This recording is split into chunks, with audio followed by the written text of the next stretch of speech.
Meus queridos, a paz do Senhor. Você está conosco na Academia de Pregadores para o estudo das lições bíblicas de Escola Dominical. Eu sou o pastor Anderson Silva. Seja mais uma vez muito bem-vindo. Estamos estudando as lições deste segundo trimestre de 2018. Na aula de hoje estudaremos a lição de número 9, do dia 27 de maio de 2018. O título desta lição é Ética Cristã e Planejamento Familiar. O textuário da lição está em Salmo 127, e o versículo 3.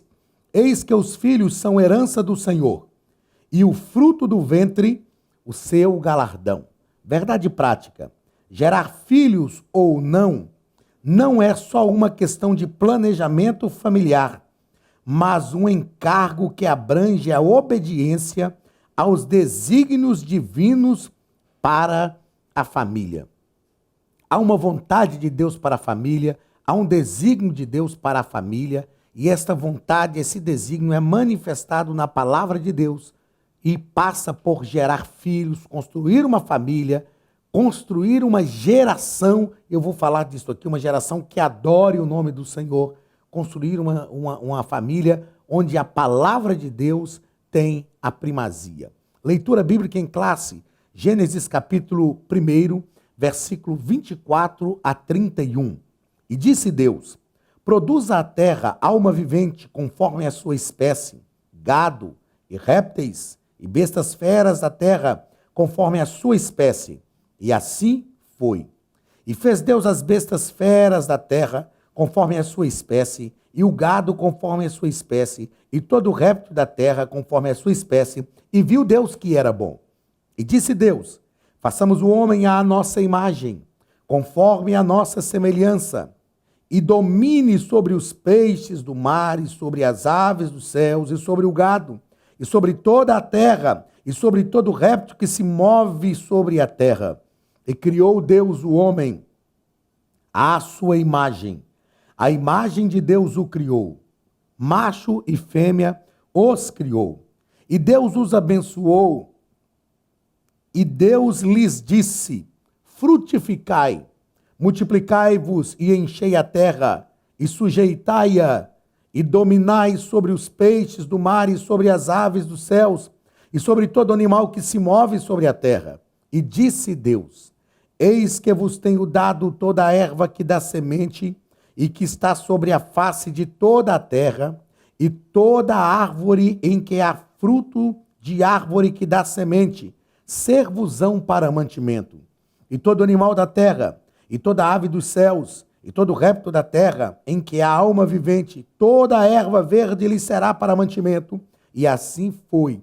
E viu Deus tudo quanto tinha feito, e eis que era muito bom. E foi a tarde e a manhã do sexto dia. Meus queridos, esses relatos de Gênesis nos mostram a grandeza de Deus ao criar todas as coisas. Ao criar o homem, ao criar a mulher, ao planejar a família. O texto deixa claro que tudo que Deus fez foi em prol do ser humano, em prol da família, para que eles vivessem bem. Porque o Senhor disse: a toda árvore lhe será para mantimento, todo animal, tudo que Deus fez foi em função do ser humano, para que a família vivesse bem e em paz. Há um projeto de Deus magnífico para a tua casa, para a tua família.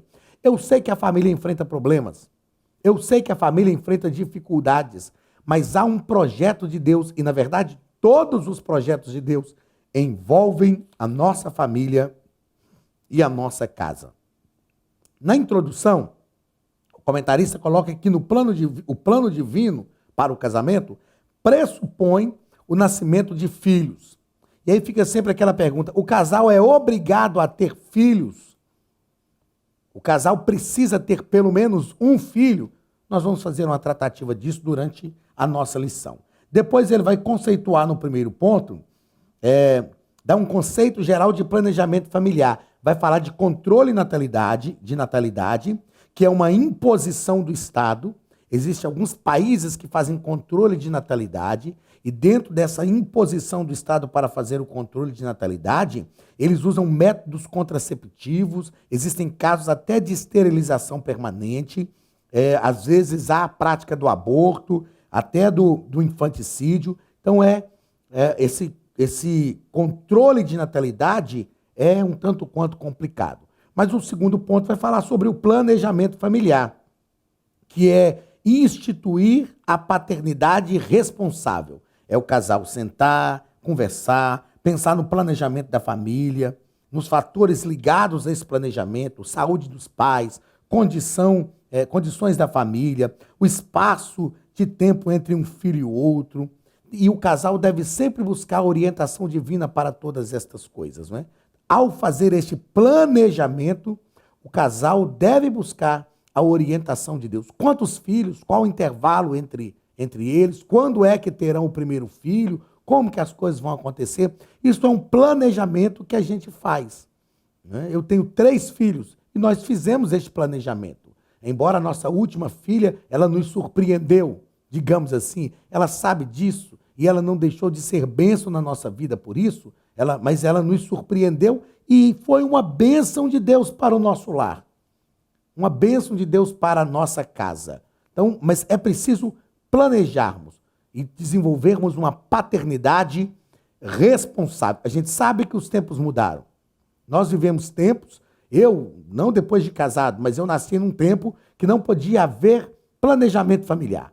A própria instituição, como eu já disse em outras aulas, eu sou filho de assembleianos, nascido na Assembleia de Deus, a própria instituição, tendo em vista também toda uma cultura diferente daquele tempo, estou falando de 40 anos atrás, um pouco mais, a própria instituição proibia esse planejamento familiar. Então a mulher ia tendo filhos, um atrás do outro, e de repente tinha uma família totalmente desestruturada em todos os aspectos econômicos, financeiros, sociais, acadêmicos, totalmente desestruturada. Mas hoje nós sabemos que a ética cristã vai nos abrir esse leque do planejamento familiar. O segundo ponto, o comentarista vai tratar sobre o que as escrituras dizem sobre esse planejamento familiar. Então, desde que não seja feito o aborto, o planejamento familiar deve ser feito, né? O aborto deve ser evitado, meios abortivos também, mas existem sim métodos contraceptivos que não são abortivos e que podem ser utilizados para esse planejamento familiar. As questões do aborto nós já tratamos aqui em outra aula, então qualquer método que seja abortivo não tem um amparo da ética cristã para o planejamento familiar, hein? Métodos contraceptivos não abortivos. Então a família é o lugar da procriação da espécie, né? Então Deus faz com que a família seja o lugar onde nós nascemos.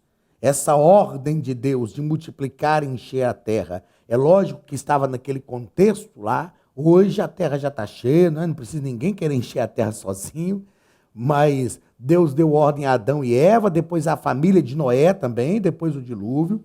Eles deveriam multiplicar e encher a terra. É preciso então fazer uma atualização desta ordem. Aí tem pessoas que dizem, se eu não tiver um monte de filhos, eu estou descumprindo a ordem divina. Meu irmão, eu falo que se tem uma coisa, uma ordem de Deus que o ser humano cumpriu, foi multiplicar e encher a terra. Depois ele vai falar do planejamento familiar no Antigo Testamento. Não havia essa visão de planejamento familiar, porque quantos mais filhos tivesse, melhor era.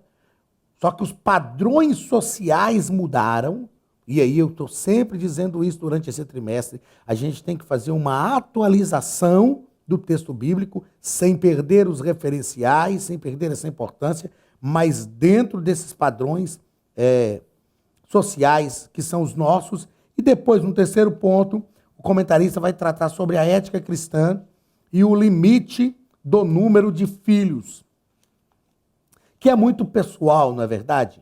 É muito pessoal. Quantos filhos a pessoa vai ter, isso é uma questão pessoal da família, se é um filho só, se é 2, se é 3, isso é uma questão muito pessoal da família.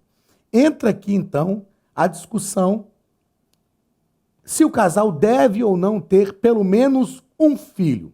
O que nós precisamos analisar é que o ideal é que o casal realmente tenha filhos, pelo menos um filho. Isto é o multiplicar, né? Eram 2, um casal, e agora são 3, um casal e um filho. Isto é o ideal. Nós sabemos que existem casais hoje que fazem a opção por não ter filhos. E fica aquela pergunta, realmente é pecado se o casal não tiver nenhum filho? Nós precisamos fazer a seguinte análise. Qual é a motivação do casal ao evitar filhos? Ah, é porque a mulher não quer estragar o seu corpo, isso é vaidade, isso é pecado. Ah, não, é porque o rapaz não quer ter filhos porque ele trabalha muito, vive viajando e filho vai acabar roubando o tempo dele com a esposa. Isso é egoísmo. É também pecado. Então, não há como nós fecharmos aqui, eticamente falando, se o casal realmente decidir não ter nenhum filho, se isso é errado, se isso infringe a ética cristã ou não.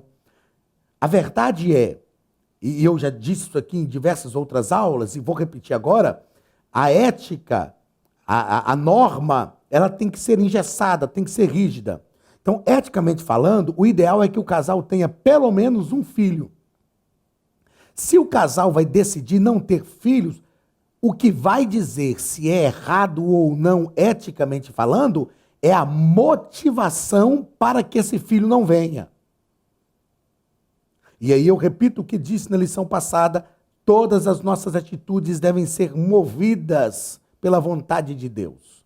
Nós devemos buscar em Deus. Eu estou tranquilo em relação a isso, porque eu tive 3 filhos, né? Então o meu mundo já está cheio, cheio mesmo. 3 filhos já está bom demais. Glórias a Jesus, são bênção, mas está excelente. Agora, aqueles que ainda são solteiros, ou aqueles que estão casados e não têm filhos, é muito bom ter filhos. Eu vou falar daqui a pouco sobre algumas questões importantes dentro da ética cristã, por que ter filhos, e você vai perceber que é muito bom que esses filhos venham. É lógico que não somos nós, não sou eu como professor, que vou decidir sobre a tua vida se você vai ter um filho ou não. Agora, é preciso que cada cônjuge, cada casal analise se resolver, não queremos nenhum filho. Qual é a motivação? Por que não querem? Será que não estão cometendo uma falha? Será que não estão cometendo um erro ao realmente não querer ter filhos? Dentro disso, eu aproveito para falar uma outra questão que eu acho importante, que é ensinada pela psicopedagogia, pela pedagogia do desenvolvimento, pela psicologia do desenvolvimento humano. Na minha visão, o ideal é que, e psicologicamente falando também, é lógico, o ideal é que cada casal tivesse pelo menos 2 filhos. Por quê? Ter mais de um filho oportuniza um aprendizado de convívio em sociedade para os filhos. Os filhos que são muitas vezes filhos únicos, eu conversei com um amigo que tem uma filha só, e ele foi claro, ele me disse, olha, às vezes, quando a gente chega numa festinha, na casa dos parentes, a minha filha tem uma certa limitação de conviver com outros coleguinhas, de lidar em algumas situações com outros coleguinhas. Por quê? Ela até então é filha única. E ela está vivendo numa casa que tudo se volta para ela. Então o filho único, ele não sabe dividir um brinquedo, ele não sabe compartilhar a atenção dos pais com outro irmão. Por quê? É culpa dele? Não, é porque ele não tem outro irmão. Então, pensando nessa psicologia do desenvolvimento humano, pensando na psicopedagogia, na minha visão, o ideal é que cada casal tivesse pelo menos 2 filhos, porque esses filhos iam crescer, iam aprender princípios de ajustes sociais que iam promover e formar o caráter e a personalidade desse filho para viver em comunidade. Esta é a verdade. Ah, mas o filho convive com a gente, os pais. Com todo respeito àqueles que têm filho único. Glórias a Jesus por isso. Esta é a sua decisão. Você já cumpriu o que a Bíblia diz, você já determinou, mas, repito, a psicologia do desenvolvimento humano diz que o ideal é que tivesse pelo menos 2 filhos. Mas todos têm o direito de fazer as suas escolhas. É por isso que nós estamos tratando de questões éticas. É por isso que eu disse agora há pouco que até mesmo para o casal que decide não ter filhos, nós não podemos condená-los. É preciso verificar qual é a motivação para que esse filho não venha, para que não tenha nenhum filho.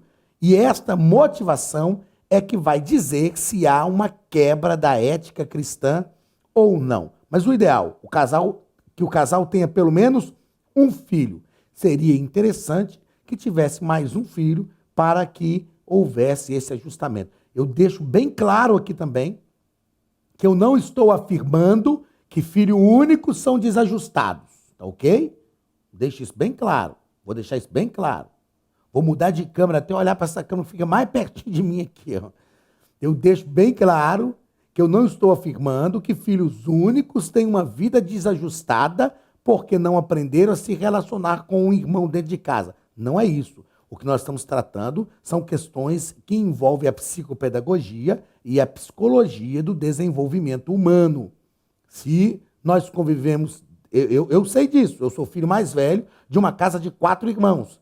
E nós aprendemos a gerenciar conflitos desde crianças, porque os conflitos surgem no ambiente familiar e eles têm que ser gerenciados. Então, o casal teve um filho só, glórias a Jesus. Crie o seu filho conforme a palavra de Deus, promovendo todo o desenvolvimento psicológico. Mas é lógico que se ele tiver mais um irmão, ele vai ter algumas coisas que não teria se ele fosse filho único, tá ok? Mas o importante é que a ética cristã não seja quebrada e esses preceitos da ética cristã sejam respeitados dentro dessa visão.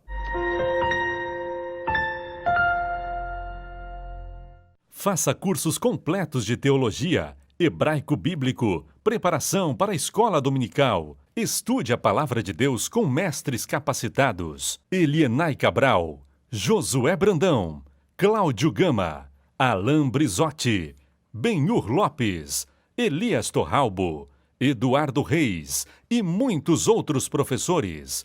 Seja um pregador mais capacitado para pregar o Evangelho. Tenha acesso ilimitado a todos os cursos online por apenas R$ 49,90 mensais. Venha estudar na Academia de Pregadores. A maior escola de teologia online do Brasil. O comentarista vai tratar sobre a questão ética no planejamento familiar. Ele vai mostrar que o pecado não está em planejar. O pecado está na presunção, em não pedir a aprovação divina para o projeto. Aí vai tratar das questões que nós já falamos aqui, se é vaidade da mulher ou se é egoísmo do homem, não ter filhos, mas uma coisa é certa, é preciso existir um planejamento familiar para que os filhos venham e estejam inseridos numa família saudável, equilibrada e amadurecida. Algumas considerações, então, como temos feito, que eu penso ser importantes fazer aqui sobre a ética cristã em relação ao planejamento familiar. Primeiro, a maior responsabilidade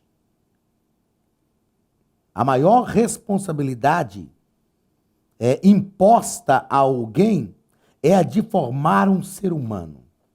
Meus queridos, eu digo que não há uma responsabilidade maior para mim do que formar um ser humano. Eu tenho, como eu já disse, 3 filhos. Tenho uma filha de 20 anos, tenho um menino de 16 e uma outra menina de 13. E é desafiador ser pai, ser mãe, é realmente, a maternidade, a paternidade é desafiadora, é uma responsabilidade muito grande. Tem uma moça que trabalha comigo que está grávida, e eu brinquei com ela esses dias e disse, daqui uns dias a sua ficha vai cair, que Deus está te responsabilizando para cuidar de uma vida, de um ser humano, formar o caráter, a personalidade de uma pessoa. E é interessante quando os filhos atingem a maioridade e tudo deu certo, aquilo que nós ensinamos, eles estão praticando agora, como é o caso da minha filha de 20 anos, a gente tem essa satisfação em dizer, puxa vida, deu certo. Aquilo que eu ensinei, ela aprendeu, agora está dando resultado. Mas é preciso encarar isso como a maior responsabilidade de Deus para a nossa vida. Criar um ser humano, promover o desenvolvimento saudável de um ser. trabalhar para o aperfeiçoamento, para o ajustamento do caráter e da personalidade dos filhos. Que Deus nos ajude. A você que tem filhos ainda pequenos, a você que ainda vai ter filhos, nós precisamos orar para que a graça de Deus venha sobre a nossa casa, que Deus nos ajude, porque o mundo está cada dia pior. Mas nós temos uma certeza: se Deus for o Senhor da nossa casa, nós declaramos que os nossos filhos serão bênção de Deus para a nossa vida, para a nossa família, para eles mesmos e também para a sociedade. Mas é uma responsabilidade imensa. Segunda consideração: criar filhos é uma oportunidade de perpetuar uma geração de adoradores. Nós precisamos criar os nossos filhos pensando que nós estamos formando uma igreja. Os nossos filhos precisam aprender que o nosso Deus é também o Deus deles. O próprio Deus fez isso. Quando Deus se designou como o Deus de Abraão, de Isaac e de Jacó, Deus estava ensinando assim: olha, eu quero que os filhos de vocês me conheçam a Deus como Deus que é chamado pelo nome dos seus pais. O que nós precisamos ao formar filhos é entender que nós temos a oportunidade de perpetuar uma geração de adoradores, uma geração diferente, uma geração de filhos que têm um temor de Deus. Eu sei que o mundo é mau, mas se nós ensinarmos, orarmos e lutarmos, a bênção de Deus estará sobre a vida dos nossos filhos. Terceira consideração: ter filhos é uma forma de nos eternizarmos na família. Então vem os filhos, daí a pouco o tempo passa, os filhos casam, vem os netos, e nós vamos nos eternizando, daí a pouco vem os bisnetos, e nós vamos nos eternizando na vida dos nossos filhos, nos perpetuando na vida dos nossos filhos. Por isso é muita responsabilidade, porque nós estamos formando uma família, uma geração, não é somente um ser humano. Quarta consideração: a experiência da paternidade ou a maternidade é a mais transformadora que experimentamos. Não há nada mais transformador na nossa vida do que essa experiência de ser pai. Para mim, para que sou homem, para as irmãs, a experiência de ser mãe é transformador. Muda o nosso mundo, muda a nossa maneira de pensar, a nossa maneira de ver a vida, os nossos projetos. Todas as coisas passam a existir na nossa vida em função dos filhos. Então, é uma experiência magnificamente transformadora. Quinta consideração: oremos para que sejamos pais segundo o coração de Deus. Para que sejamos pais que promovam a espiritualidade. Eu ouvi o pastor Josué Gonçalves dizendo que família é o ambiente teológico. Essa frase não saiu da minha mente. Pastor Josué Gonçalves disse: família é o ambiente teológico. É o lugar onde nós conhecemos Deus, a visão de Deus que temos. A família é o primeiro lugar onde nós devemos encontrar Deus, onde Deus deve estar presente. Na nossa casa é preciso existir um altar de adoração ao Senhor. Então nós precisamos orar para que Deus nos faça pais, e a vocês, irmãs, mães, segundo o seu próprio coração. E a última consideração: os filhos renovam nossos dias e nos fazem renascer com os seus próprios projetos. Como eu disse, a minha filha mais velha tem 20 anos, está fazendo faculdade, e isso renova a vida da gente. Aí, daí a pouco, o outro filho vai para a faculdade. Daí a pouco, chega um rapaz lá em casa para querer namorar com a filha. E a gente lembra que a gente também passou por esse processo. E eles vão fazendo os projetos deles, e nós vamos participando também dos projetos deles. Isso, então, vai renovando a nossa vida, vai dando um ânimo para a gente. Aí os filhos casam, daí a pouco vem os netos, e a gente começa a ver a história se repetindo na vida dos netos. Então, isso renova realmente a nossa vida, nos estimula, nos faz ter novos projetos e traz a bênção de Deus para o nosso lar. Meus queridos, o nosso objetivo aqui, e o objetivo desta lição sobre ética cristã e planejamento familiar, é fazer você compreender que filho é uma bênção de Deus para a nossa casa.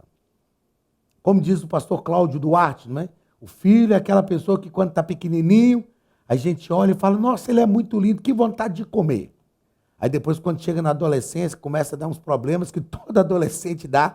A gente fala, por que eu não comi quando era pequeno? Mas os filhos, na verdade, são bênção de Deus para a nossa casa, para a nossa vida. Com seus desafios, com suas limitações. E, na verdade, eles estão aprendendo a ser filhos e nós estamos aprendendo a ser pais. Eu penso que a gente aprende a ser filho quando a gente é pai. A gente aprende a ser pai quando a gente é avô. Então, eles estão aprendendo a ser filhos e erram. Nós estamos aprendendo a ser pais e erramos também. O importante é que a graça de Deus esteja em nossa casa, que a bênção de Deus esteja no nosso lar. Que o Senhor abençoe a sua vida, que você seja estimulado a formar uma família, a casar, ter filhos, ter uma vida feliz, porque o Deus que nós servimos é um Deus que promove a nossa felicidade. E a nossa felicidade passa pela nossa família, pela nossa casa, pelos nossos filhos, pelo nosso lar. E assim nós nos tornamos plenos. Um grande abraço do pastor Anderson Silva e da Academia de Pregadores. E até a semana que vem, em nome de Jesus. Estude a Bíblia Sagrada de forma simples, pela internet, mas com profundidade. Desvende os mistérios da palavra e transforme completamente seu conhecimento bíblico e sua vida ministerial. Este projeto inovador, inédito em língua portuguesa, reúne alguns dos melhores ensinadores da atualidade para capacitar a igreja e preparar líderes. Já são milhares de alunos em 48 países que estão desfrutando de aulas espirituais e cheias de revelações. Na Academia de Pregadores, você vai encontrar professores que são referência naquilo que falam, preparados para ensinar. Nomes como Elianai Cabral, Cláudio Gama, Alain Prisotti, Napoleão Falcão, Carvalho Júnior, Benhur Lopes, Josué Brandão, Elias Torralbo, Eduardo Reis e muitos outros. Cursos com certificados, reconhecimento e conteúdo de excelência.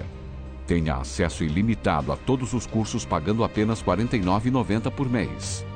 Veja as aulas pelo computador, pelo tablet ou no celular, numa moderna plataforma digital, no horário que quiser. Você ainda pode rever as aulas sempre que precisar. Aproveite esta oportunidade e faça parte da Academia de Pregadores, a maior escola bíblica e teológica online.